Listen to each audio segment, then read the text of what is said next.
Hi everyone, in this lesson we are going to be discovering the exponent laws. There are 5 different laws in total. We're going to get started with the product rule. So the idea here is that we're going to work through the exponent rules intuitively so they stick better in our heads. The one thing that you have to remember is basically what an exponent means. So you can think of exponents as repeated multiplication. So for instance, 2 to the power of 5 can be thought of as repeatedly multiplying 2 by itself 5 times, or 2 times 2 times 2 times 2 times 2. We're going to use this notion to rewrite various expressions that involve exponents. The first row of each table shows a completed example. What you're going to do is try to leave your expressions in the exact same form. So let's get started here. We have another example of 2 to the 2 times 2 to the 4. When we rewrite this out in a long way, we have 2 times 2, because there are 2 2's. And then we have 2 times 2 times 2 times 2. There are 4 2's, just like in our second point here. When we add all of these together, we rewrite this out the long way without any brackets. It's 2 times 2 times 2 times 2 times 2 times 2, and that this is 6 2's. So I can rewrite this as 2 to the power of 6. Let's do another example here. 3 to the power of 4. That's 3 times 3 times 3 times 3. There are 4 3's. And then I have times 3 to the power of 1. So there's just 1 3. This gives me 3 times 3 times 3 times 3 times 3, or just 3 to the power of 5. Okay, let's do another example with 1.5 here. 1.5 to the power of 4 is 1.5 times 1.5 times 1.5 times 1.5. There are 4 1.5s. And then we do it again, except this time we need 5 1.5s.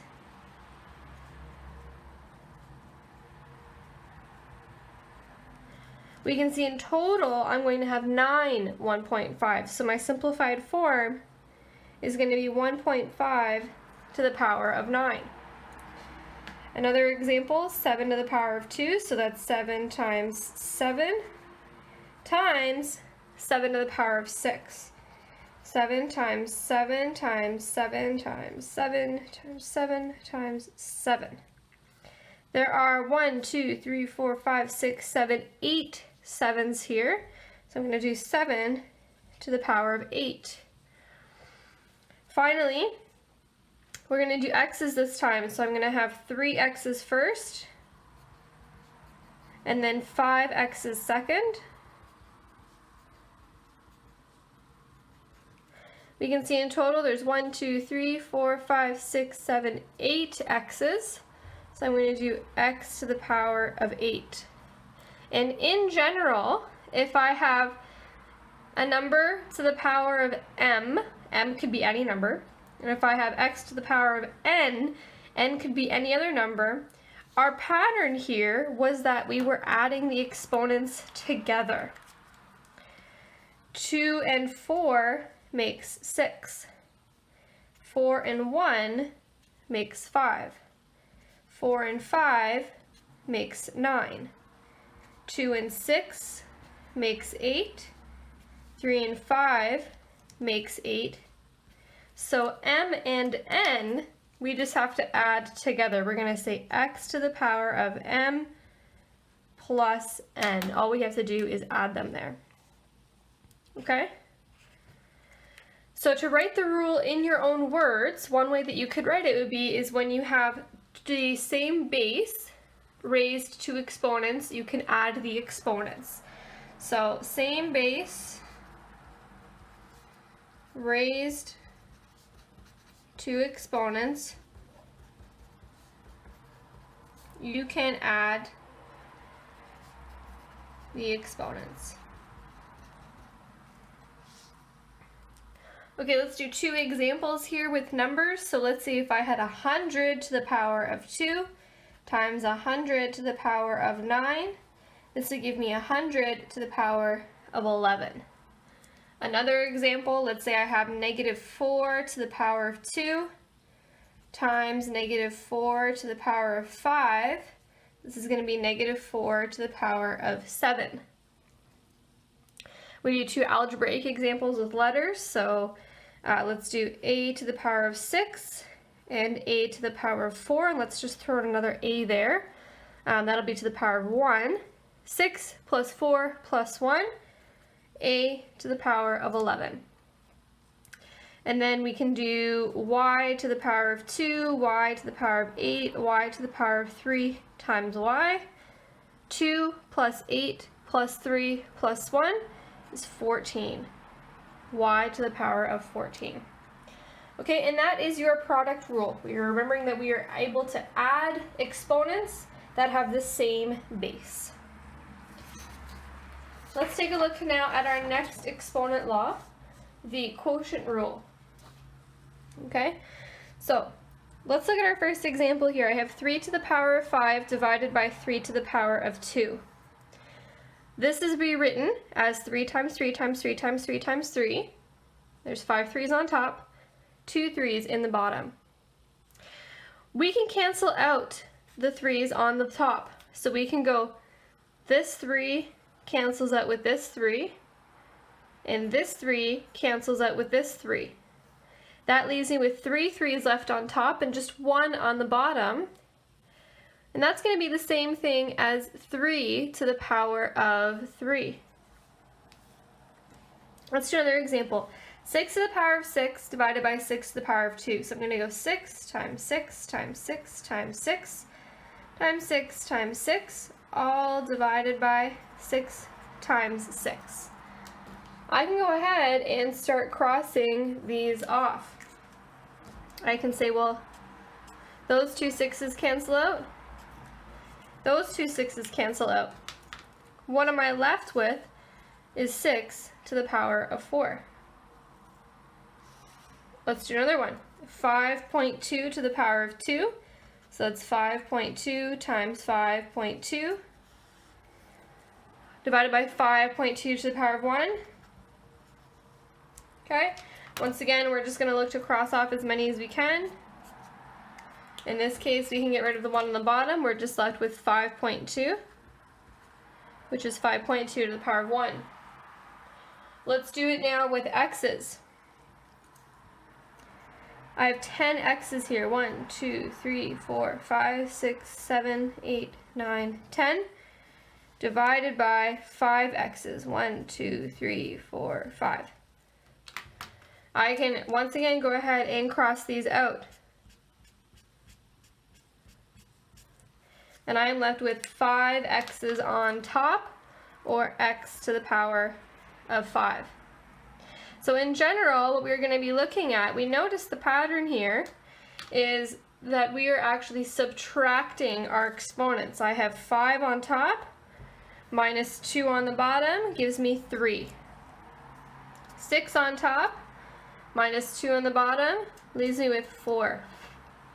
2 on top minus 1 on the bottom leaves me with 1. 10 on top, 5 on the bottom leaves me with 5. So in general, we do the top one minus the bottom one, and that'll give us our final exponent. So here I have x to the power of m minus n. That is your overall rule here that you are dealing with. Okay? So if we were to write it in our own words, you could say something along the lines of when dividing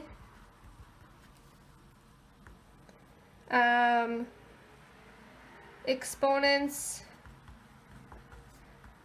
with the same base, subtract the exponents. Okay, so two examples with numbers here. I could do 100 to the power of 4 over 100 to the power of 2. 4 minus 2 gives me 100 to the power of 2. Okay, another example with numbers. If I have negative 9 to the power of 6 divided by negative 9 to the power of 5, 6 minus 5 is 1. So I have negative 9 to the power of 1, or just negative 9. Okay, two examples with letters here. If I have x to the power of 100 divided by x to the power of 82, we would go 100 minus 82, which is 18, so x to the power of 18. Okay, another example with letters, let's do q to the power of 60, q to the power of 5, 60 minus 5 is 55. Okay, so in general, just remember, when you have the same base, you can subtract the exponents if you are dealing with division. Okay, let's move on now to the next example, or the next law. We're talking about the zero exponent here. So first we're going to start by fill in the following using your calculator, going down each column.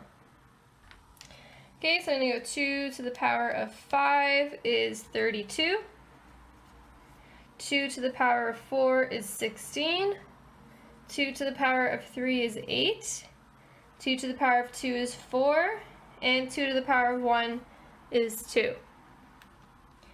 We go 3 to the power of 5 is 243. 3 to the power of 4 is 81. 3 to the power of 3 is 27. 3 to the power of 2 is 9. And 3 to the power of 1 is 3. Let's do 10 to the power of 5, that is 100,000. 10 to the power of 4 is 10,000. 10 to the power of 3 is 1,000. 10 squared is 100. And 10 to the power of 1 is 10. So the question you are being asked is, what is the pattern moving down each column? Let's look at the 2 column. This is pretty easy to do. In order to get from 32 to 16, I need to divide by 2. Same here.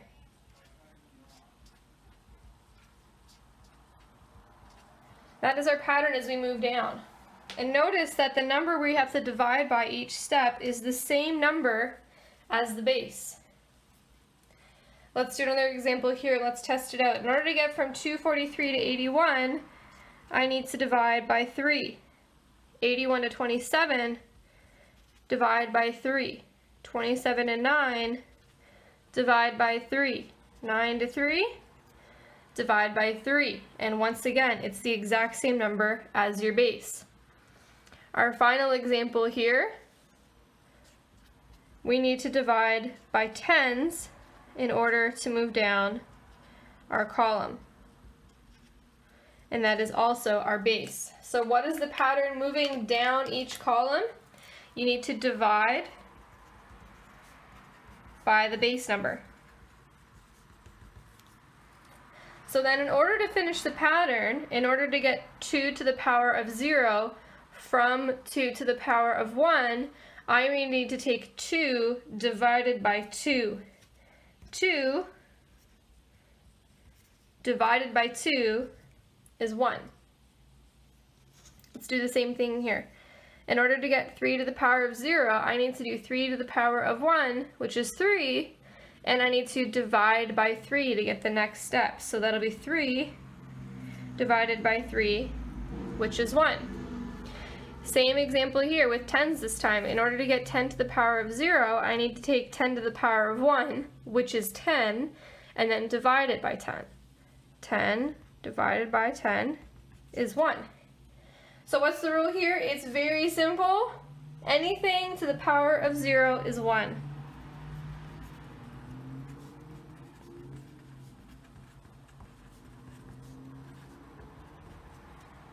Anything to the power of 0 is 1.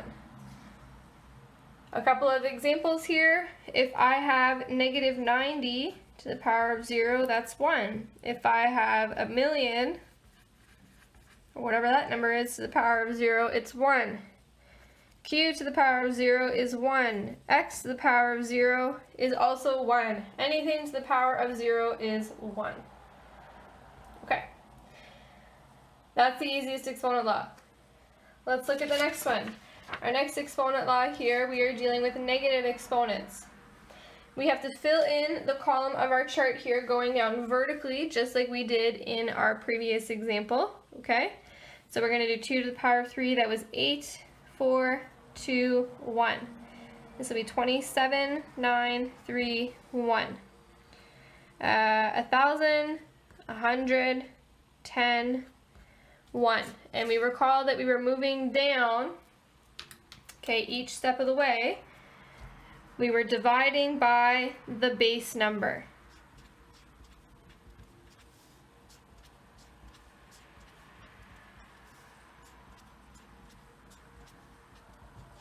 Every single step of the way.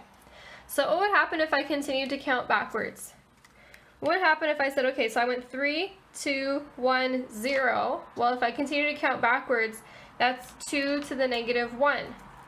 I would need to follow the pattern, so I would need to take 2 to the power of 0, which is 1, and I would need to divide that by 2. That would be 1 divided by 2, and we're going to write it like a fraction. Let's do 3 to the power of negative 1. Okay, so I need to take my 3 to the power of 0, which is 1, and I need to divide it by 3. So 3 to the power of 0 is 1, divided by 3, 1 over 3. Here we're going to do the exact same thing. I take my 10 to the power of 0, which is 1, and I divide that by 10.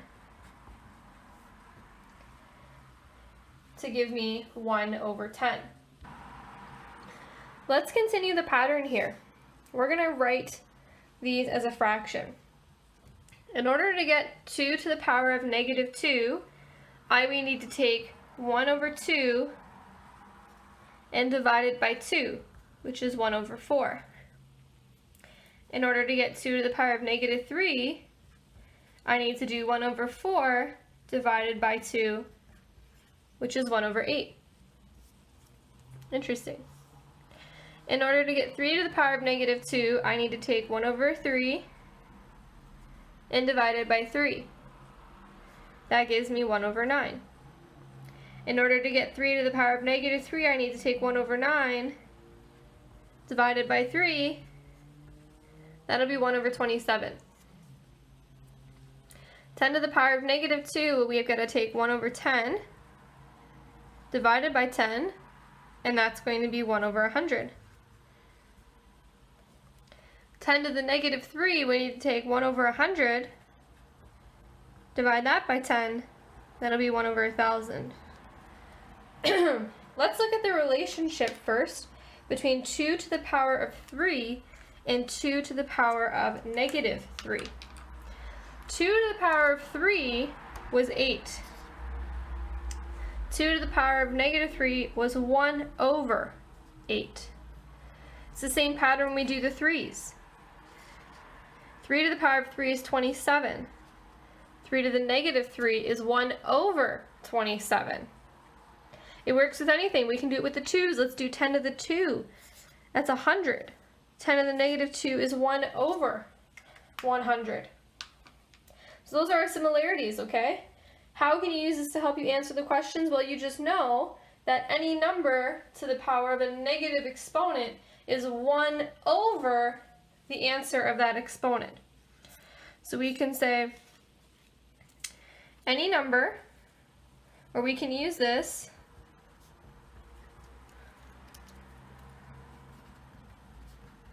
to find the answer by knowing the answer,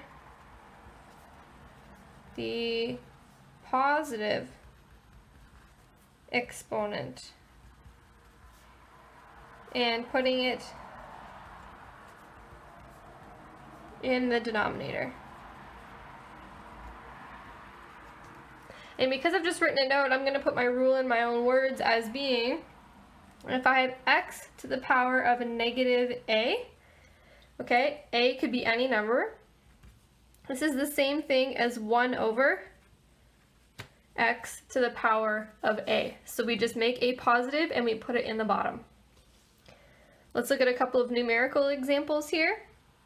So if I wanted 4 to the power of negative 3, That would be the same thing as 1 over 4 to the 3, and we can actually solve that.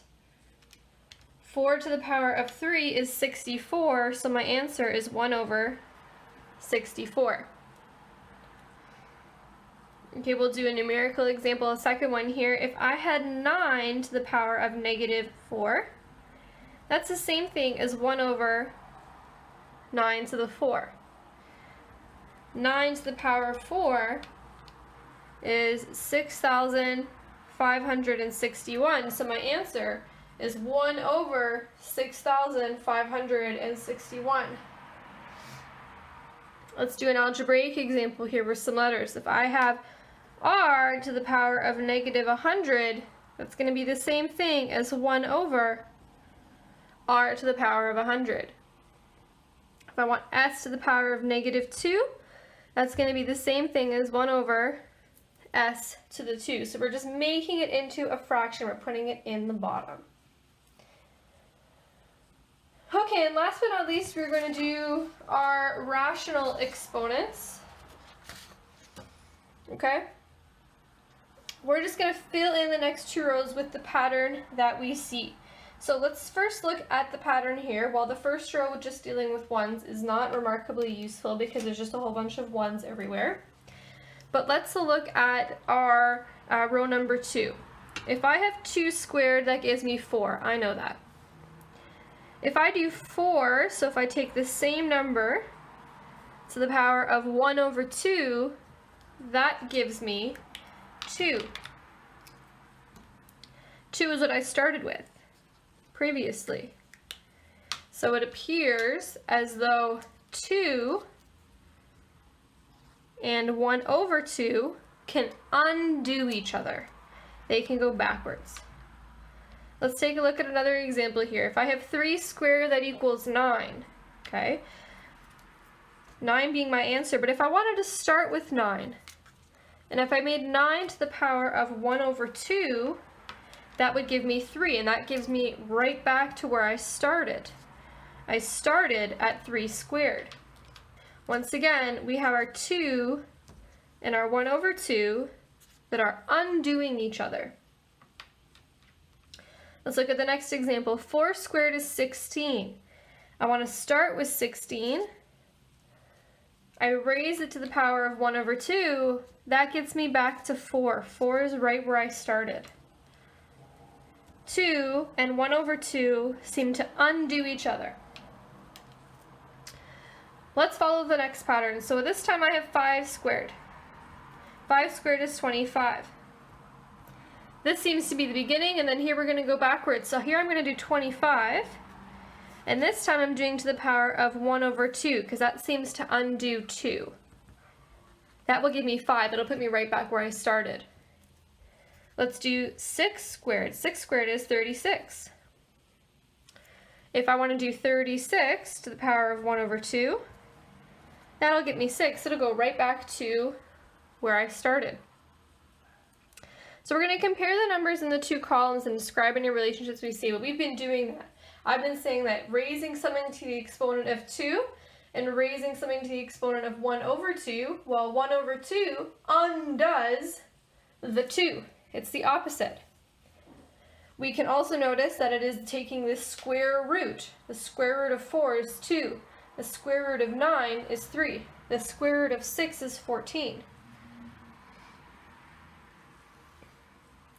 What do I think that a means? A to the power of 1 over 3. Well, I think that a to the power of 1 over 3 is going to undo a to the power of 3. Those are going to be the opposite. Let's try using the example a cubed. So if our a is 3. So if I have 3 cubed, 3 cubed is 27. So if I want to do 27 to the power of 1 over 3, I should get an answer of 3. Let's just try that out on a calculator here. So 3 cubed is 27. If I do 27 to the power of, or the cubed root of 27, well, the cubed root, we'll do 27 to the power of 1 over 3, 1 divided by 3, my answer is 3. So it is undoing that. Let's use a to the power of 1 over n as the general case, where n could be any number. Let's explain what a to the power of 1 over n means. Well, a to the power of 1 over n will undo a to the power of n. We could also call this the nth root